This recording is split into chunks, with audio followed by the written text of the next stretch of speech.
So now that you've learned about this system and how we can start using a little bit of inquiry-based learning, I want to just clarify a few points. This video is actually being made in the future from the video that you saw above, introducing you to the ideas of inquiry-based learning principles and how we can actually start using them. And over the last year, since making that video, I've noticed some common mistakes that people are making when applying this technique, which I think are very avoidable, and I'd like to use this opportunity to explain a few of those things to you a little bit more clearly so you've got better direction moving forward. The first thing that I'll say is that this system is actually meant to be on top of everything that you've learned so far.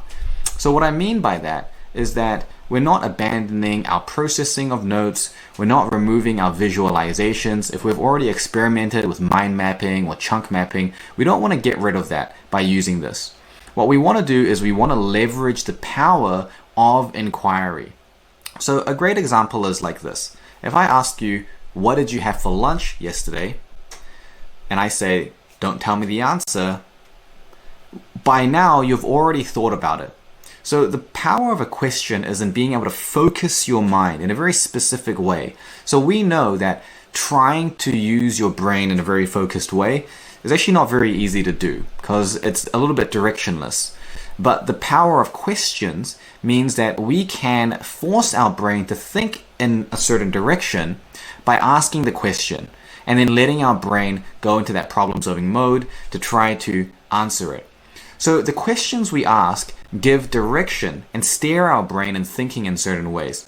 So what we want to do with these inquiries is we want to steer our brain into the things that our brain is most curious about, that it's going to want to know the most, and importantly, the ways that we can chunk the information, the trends, the similarities, the differences between the different concepts.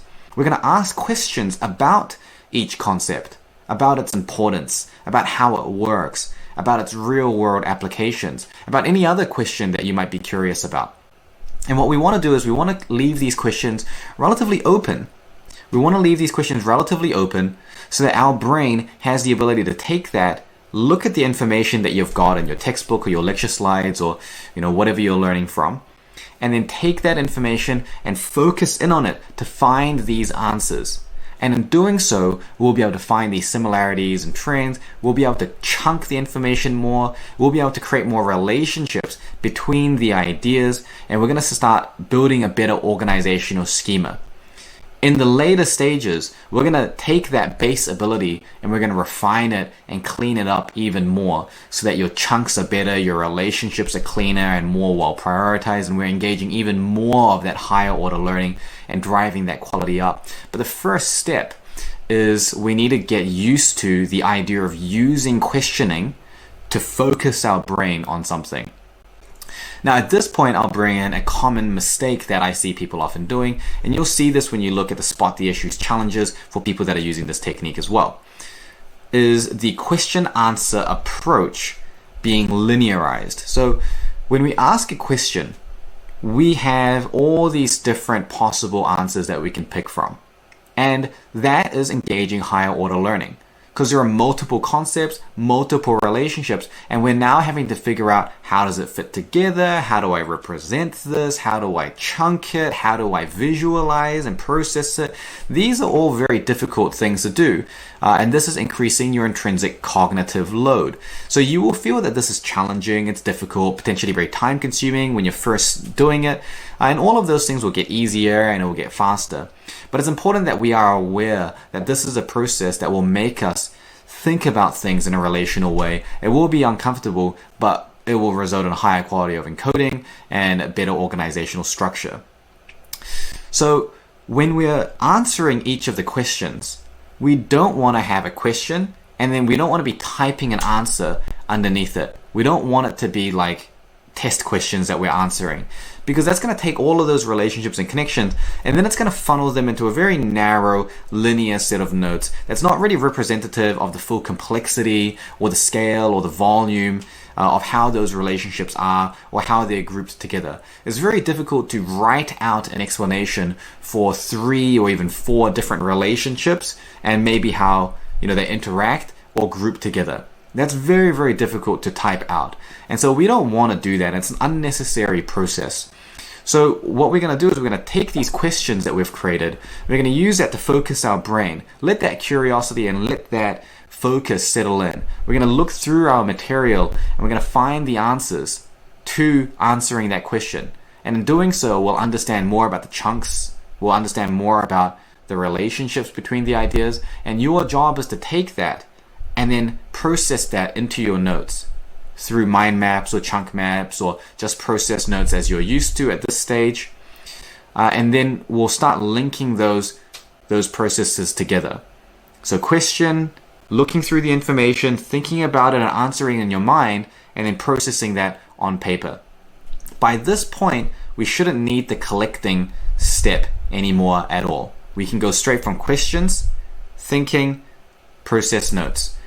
We know we're not going to miss anything because other parts of the system will pick up on it. If there's a detail that's not answered in your question, that's fine. We can always go through the detail later in a further revision, add it to flashcards, and just chug that through. We can pick it up on a future session.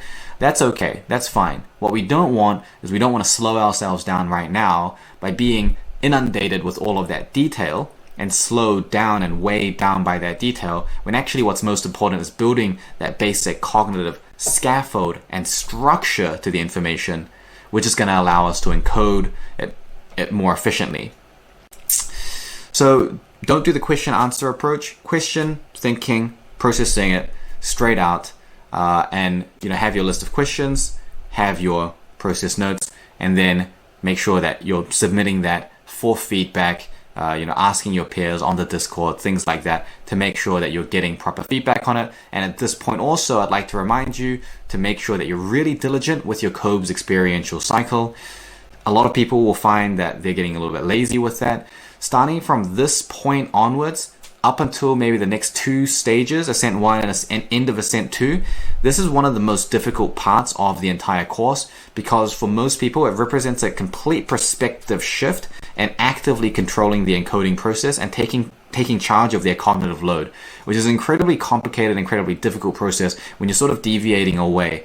At this point, we need that engine that's going to make every attempt a little bit better than the previous attempt, and it's going to be difficult to make those improvements without the COBE cycle. You can easily do this again and again and put in dozens of hours of practice into this technique and still not find that it's effective if we're not looking for each marginal gain that we can get through each cycle of COBES. So make sure that we're focusing on the COBES, and then use the traffic light system and get familiar with using these parts of inquiry-based learning to actually facilitate chunking, cognitive load, relationships, and then finally representing that in your process notes. And once you're comfortable with that, we'll take that into Ascent 1 and the Ascent stages, where we'll clean and refine that technique, make it much more efficient. You'll get more comfortable with it, and by the end of the Ascent stages, you'll be in a position where your encoding ability is incredibly strong, and we can look at other efficiency improvements.